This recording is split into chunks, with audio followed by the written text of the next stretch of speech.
नमस्कार, आप देख रहे हैं केबीसी न्यूज़। देखिए, खेल को बढ़ावा देने के लिए मुख्यमंत्री नीतीश कुमार लगातार नए नए योजनाएं और नए नए पहल करते जा रहे हैं। जैसा कि आपने देखा होगा कि कल ही राजगीर में एक बड़ा खेल परिसर का उद्घाटन किया और साथ ही वहाँ खेल भी शुरू हो गई है और हॉकी का सबसे बड़ा खेल शुरू हुआ है।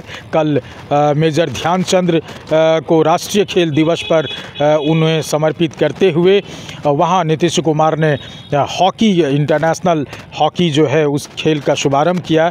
और इन तमाम चीज़ को लेकर के आपने देखा होगा कि नीतीश कुमार ने मेडल लाओ नौकरी पाओ के तर्ज पर जो है सो खेल को बढ़ावा दे रहे हैं। इन्हीं सारी बातों को लेकर के जनता तक ये बात पहुंचाने के लिए आज नीतीश सरकार के तरफ से ये बताया गया है कि खेल विश्वविद्यालय के साथ साथ शुरू किया गया है और खेल पढ़ाई के साथ साथ खेल को प्रश्रय दिया जा रहा है, खेल को बढ़ावा दिया जा रहा है। इसको लेकर के प्रोफेसर निहोरा प्रसाद क्या कुछ कह रहे हैं, जनता दल यूनाइटेड के प्रवक्ता, जरा आप सुनिए।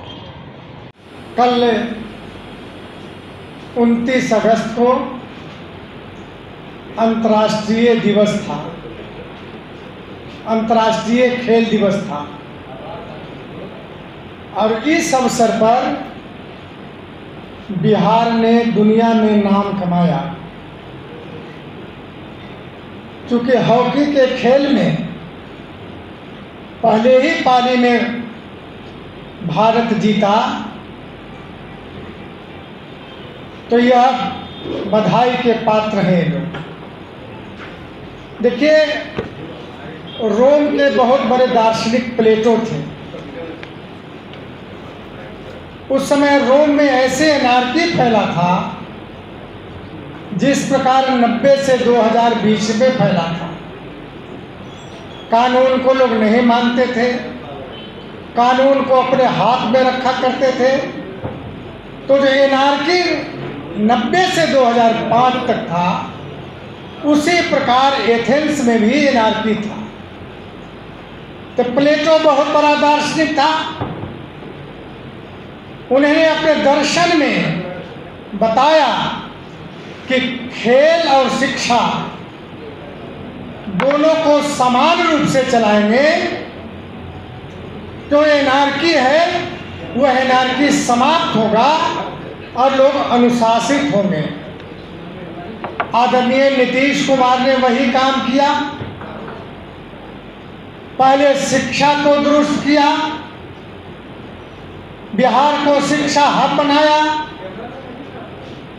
जो बच्चे स्कूल नहीं जाया करते थे, स्कूल तक पहुंचाया। जब यह काम हो गया तब खेल पर ध्यान दिया उन्होंने। 2004 में अलग से खेल विभाग गठित किया गया। इसीलिए गठित किया गया कि जहां खेल के मामले में देश और दुनिया के मानचित्र में बिहार का अता पता नहीं था। 2005 के पहले कहीं बिहार की चर्चा खेल के मामले में देश पैमाने पर भी नहीं हुआ करता था।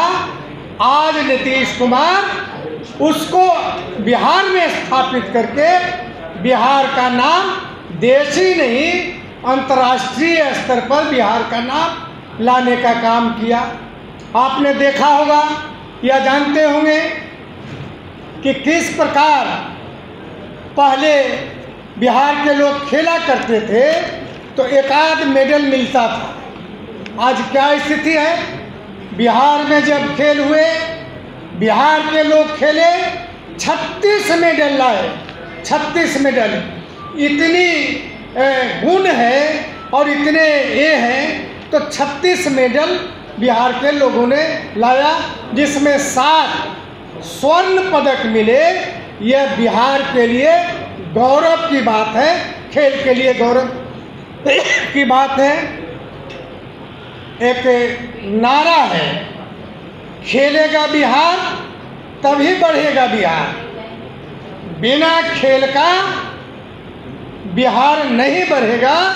नीतीश कुमार जी ने इस मायने को जमीन पर उतारने का काम किया कि जब बिहार के नौजवान खेलों में हिस्सा लेंगे, देश के खेलों में हिस्सा लेंगे, दुनिया के खेलों में हिस्सा लेंगे, तो बिहार आगे बढ़ेगा। इसीलिए कहा गया है बिहार खेलेगा, बिहार तभी बिहार आगे बढ़ेगा। इस रास्ते पर बिहार आगे चल चुका है, बिहार आगे बढ़ने के रास्ता पकड़ लिया है। दूसरी बात हम कहना चाहते हैं कि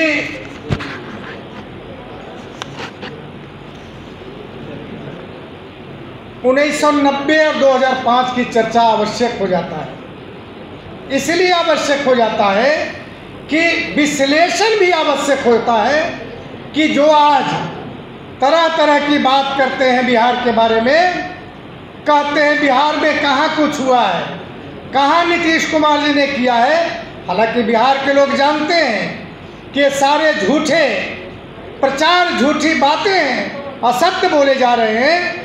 लेकिन 2005 और 2 के पहले बिहार को खेल के मामले में अंधकार काल कहा जाता था, डार्क ईरा था। कोई खेल बिहार में नहीं था और न कोई खिलाड़ी को प्रशिक्षण दिए जाते थे, न कोई स्थान दिए जाते थे खेलने के लिए, और न कोई आर्थिक मदद किए जाते थे। जो वहाँ के खिलाड़ी अपने मेहनत से निकला उस काल में, उस काल में खिलाड़ी जो मेहनत से निकला, हालात ये हुआ कि बगैर सरकार के मदद से वो रोजी या रोटी का चक्कर लगाने लगे। कई खिलाड़ी ऐसे बिहार के रहे हैं जो 2005 के पहले रिक्शा चलाने पर विवश हुए। यह हुआ काल अंधकार काल था खिलाड़ियों के लिए। किस प्रकार खिलाड़ियों को और खेल को उपेक्षित रखा गया बिहार में। बिहार में राष्ट्रीय खेल पर, बिहार के राष्ट्रीय खेल के मानचित्र पर बिहार को किस तरह लापता कर दिया गया, यह आज कम से कम नीतीश कुमार ने राष्ट्रीय खेल मानचित्र पर बिहार को लाने का काम किया है। तो मैं ये कहता हूँ कि आज जो प्रावधान किए जा रहे हैं खेल के मामले में, कि क्या नीतीश कुमार जी का दर्शन है 9 अनुमंडलों में खेल गांव बनेगा, यानी 9 अनुमंडल में खेल गांव बनेगा। वह खेल गांव उस इलाके के बच्चों को खेल के मामले में प्रशिक्षण दिए जाएंगे और सिखाए जाएंगे, और उस खेल मैदान से जो लड़के निकलेंगे उसके राज्य और देश पैमाने पर खेल में रास्ता साफ होगा। यह नीतीश कुमार हर सुविधाएं, हर खेल उस मैदान में होंगे, चाहे फुटबॉल हो, क्रिकेट हो, अन्य जो खेल हैं वो सारे खेल होंगे।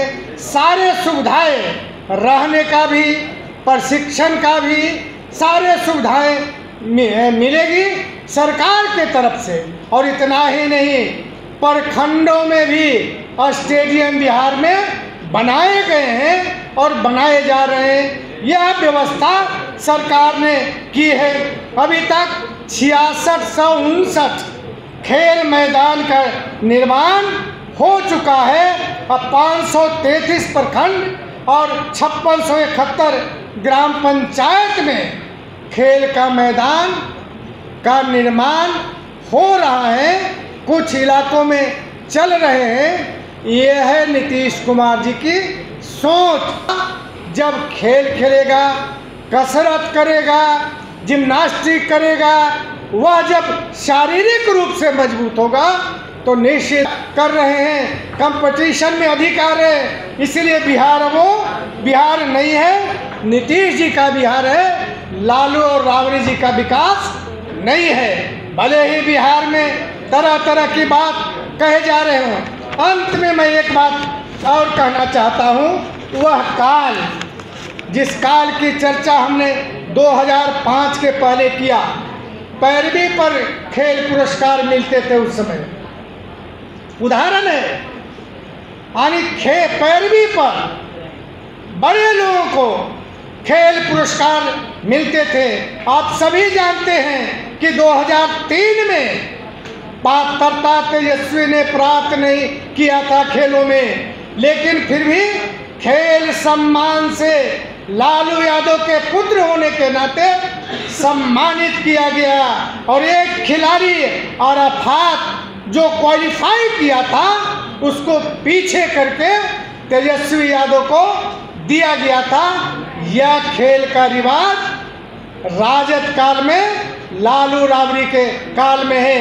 आज क्या स्थिति है? जो खेलने के लिए इच्छुक हैं, प्रशिक्षण देकर बगैर कोई पैरवी का, बगैर कोई दबाव का जो आते हैं प्रतियोगिता में, वैसे खिलाड़ियों को आगे बढ़ाने का काम किया जा रहा है। और इतना ही नहीं, जो गरीब खिलाड़ी हैं उनको रखकर सरकार मदद कर रही है, आर्थिक मदद कर रही है उनके प्रशिक्षण के लिए भी। और जो गोल्ड मेडलिस्ट हो गया तो डायरेक्ट नौकरी भी सरकार दे रही है।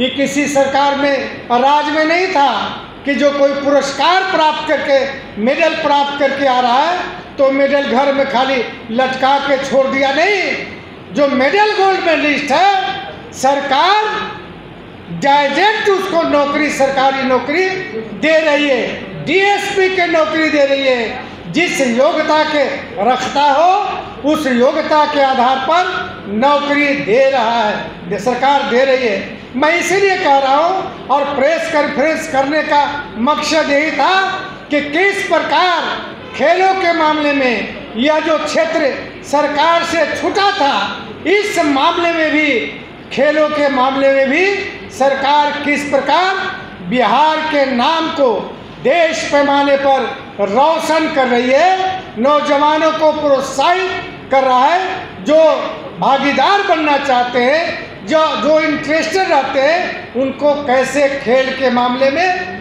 सरकार प्रोत्साहित कर रही है। मैं इसलिए कहना चाहता हूँ कि कोई ऐसा क्षेत्र नहीं है जिस पर नीतीश कुमार जी की दृष्टि नहीं गई और वह क्षेत्र नहीं सुधरा हो।